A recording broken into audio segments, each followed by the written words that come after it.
कचा रही। मास्टर साहब मेहरारून के सरदार हूँ समझ भैया, कब जरूरत पड़ी तो इनके ले जा सके। अपने गांव सिगरेट नहीं लिए हुए मेहरारू का सरदार है लिए कहा बनी इनकर मेहरारू इनसे बहुत प्यार करेले। जानत हो समर भैया, अगर ये गाय बजाए के जाई है तो उ तकती रही आवत है हमारे करियाऊ बेइज्जती मेरे कोई आवत है हमारे वो बहिनी आ जाई है गा बजाए के गैल हुआ। हां वो उजाला बहिनी में तो रहा ना। अच्छा जब ये जाई है घरे तो जानत होनकर मेहरारू का करी पहले भारी अकवारी इनके पकड़ी। पहले करंट छुआए अकवारी में पहले पकड़ी। अब पकड़ने के बाद ऐसे अकवरिये में पकड़ ले धीरे धीरे हाथ इनके यही जेबा में डाल दे।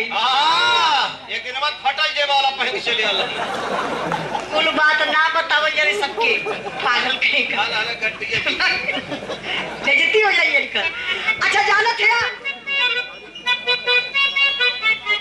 भोला प्रसाद यादव दरोगा जी गौरहाट के धरती से 500 रुपए का पुरस्कार देकर के आप सम्मान किए, बहुत बहुत प्रणाम आशीर्वाद के जा रही।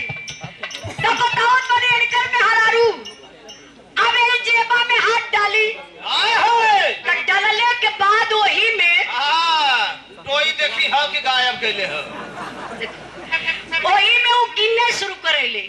यही वो देखा है तनी पारखी औरत जो 100 वाली नोट रही वो के अलगे कदी बाबू माई बदे और 500 वाली रही वो के उठाए के धीरे से कहाँ डाली ब्लाउज ऑफ इंडिया में जहाँ से क्यों पकिटियों न मारी तुरंत की। अच्छा वहाँ ढाई रही तो कहा कही ए सुनो का पापा रात भर का थकल हुआ आवा चला तो तरी मालिश वालिश को दे।